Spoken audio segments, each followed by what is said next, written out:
The poem I would explain today is Fire and Ice, written by Robert Frost. Robert Frost was an American poet.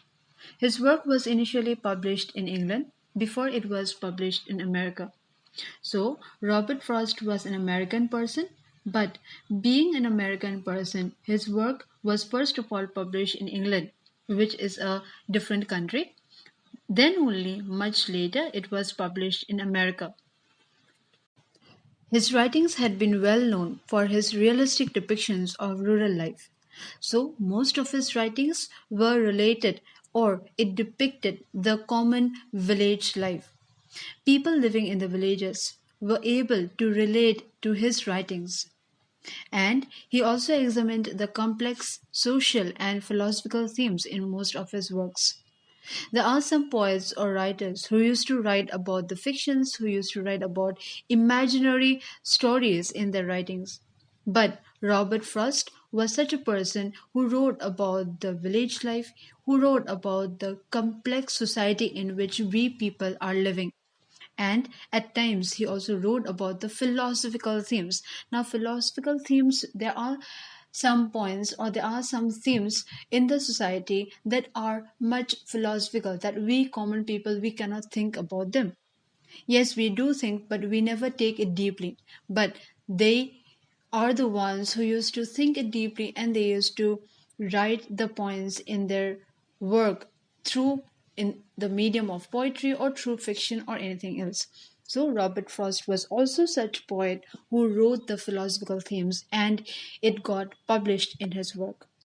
He won 4 Pulitzer Prizes and many other awards, and also named as Poet Laureate of Vermont. So, due to his work, due to the likings of the public for his work, he won 4 Pulitzer Prizes, which is a very prestigious award. And not only that, he also won many other awards. He was also named as the Poet Laureate of Vermont. Now, do you know what's the meaning of Poet Laureate? It means when the government of a nation hires a person for writing any poem or any writings for national purpose, that is called hiring a person and that is called a poet laureate.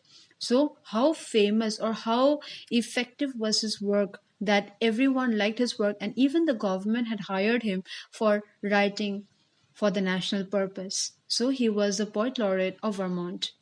So, before starting with the poem, let's know something else about the poem. Fire and Ice is Robert Frost's best known and the most anthologized poem. It was published after the First World War that took place in 1914 to 1918. So, this is the best known work that he had written, Robert Frost had written. And it is the most anthologized poem. That means this was the work that was mostly published. And try to remember this thing that this poem was written after the First World War. That means it was published in 1920. Okay, so First World War took place in the year 1914 to 1918 for continuous 4 years. So the poem was published in 1920. So after 2 years, it was published. Now, where was it published? It was first of all published in Harper's Magazine and again in 1923 in New Hampshire, for which he won the Pulitzer Prize. So, first of all, it was published in a magazine that was named as Harper's Magazine, and again in 1923, again after 3 years, in New Hampshire is the name of the book. And just because of this book, New Hampshire, he won another prize that was Pulitzer Prize. The poem was written just after the First World War and it got published in 1920. So, by keeping in mind his mentality, we can read the poem now. Some say the world will end in fire, some say in ice. So, he tried to jot down the opinions of the people who had about the end of the world. He said that people have different viewpoints and they say that the world will be ending in fire and some say that it would be ending in ice. So it is not only the literal meaning that should be taken. The poem has both literal and metaphorical connotation. So the metaphorical Connotation here is related to two words, that is fire and ice. The symbol that is used for fire is desire, extreme desire. It can be greed when you want something very badly, when you are very greedy. It is related to fire.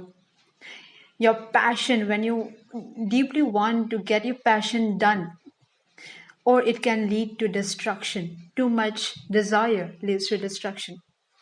So, fire is such a term that has the ability to disseminate the things it comes in touch with.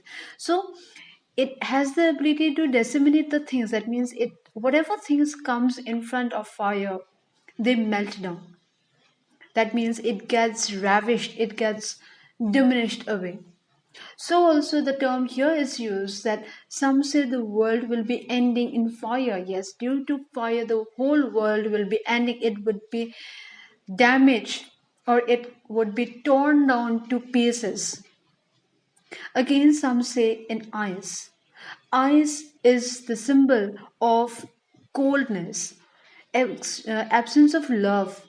If absence of love is caused, then we can also say hatred. So, ice is here directly, let's take for the term hatred. So, some say in hatred. Just because we hate one another, the enmity in us will grow up very badly, and the enmity will lead to the destruction. There would be no one alive, and the world would be perished away. I hope the first two lines are clear. Now let's go with the third line. From what I've tasted of desire, I hold with those who favor fire. So the first two lines had been written about the people's viewpoint, what they think about the end of the world. Now, in the third line, the poet wanted to say about his own viewpoint.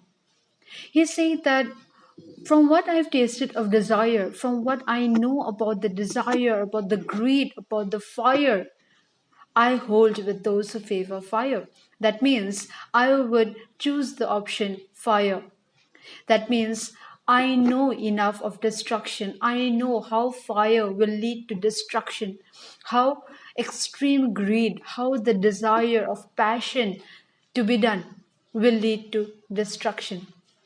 So, by thinking about all those things, the poet favored fire. So, let's take for instance the First World War. Why did it take place? Wasn't it for desire, for greed, and for extreme want for something that the countries fought against each other? Yes, it was for all these things, the desire, the greed in the people had led to the destruction, and many people, thousands and thousands people, were dead. And by seeing all these things, the poet thought that it is fire that would really end the world one day. But if it had to perish twice, I think I know enough of hate to say that for destruction, ice is also great and would suffice. So, remember in the first stanza, the poet said that if the world would have been perished away, I would choose the option fire. He predicted that the world would end away in fire. Fire means desire, the greed that would finally lead to destruction of the whole world. Now, if the situation is given, the poet says that he would choose ice. Why so? He would choose ice because he knows enough about hatred. Now, why is ice related to hatred? As I have already said earlier, that the symbol that can be used for ice is coldness. Now, coldness or absence of love can also mean hatred. Now, one country is having much hatred for the other. One person is having much hatred for the other. So, in want of the possessions or in order to acquire the power, the people start hating one another. So, the poet here predicted that yes, I know enough about hatred as well, and I will choose the option hate. or I would choose the option ice that would lead to destruction of the whole world. So he said the line that for destruction, ice is also great and it will suffice. Yes, ice is also a good option and it would be sufficient to cause the death of the human beings in the world or to torn the whole world into pieces. Hatred can lead to killings and murders that would kill one after the other, and in this way, the whole world would perish away. So, let's say the literary devices that were used in the poem. The first would be the rhyming scheme. So, rhyming scheme means how the last words of each and every line they rhyme together. So, in the first stanza, we can see the rhyming scheme is A B A A. So, how can we understand that? Just see the last words of each and every line of the first stanza. In the first line, we can see fire. In the second line, we can see eyes. Third line, desire. And the fourth line, fire. I hope you got the point. So, see the first, third, and the fourth line. The pronunciation is almost same. Fire, desire, and fire. So, the rhyme would be, let's take the rhyming scheme to be A.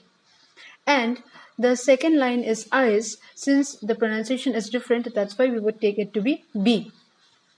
Okay. Now, the rhyming scheme of the second stanza is B, C, B, C, B. Again, let us say the last words of each and every line in the second stanza. The first line would be twice, second, hate, third, eyes, fourth, great, and last would be suffice. So, see, the first one is twice, B. Now, remember what was the, for which words we used the term B. See, in the first stanza, the second line, eyes, it is B. Again in the first stanza, first line would, sorry, again in the second stanza, first line would be B. Third line, again, eyes would be B. So, eyes, twice, eyes would be B, B.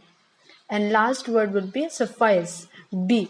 So, pronunciation is almost twice, eyes, suffice. So, that's why it will be B. And for pronunciation, like hate and great in the second line and fourth line, we would take the term C. So that's why hate and great, the term C would be used. So that's why the rhyming scheme for the second stanza is B, C, B, C, B. And for the first stanza is A, B, A. I hope you got the point clear.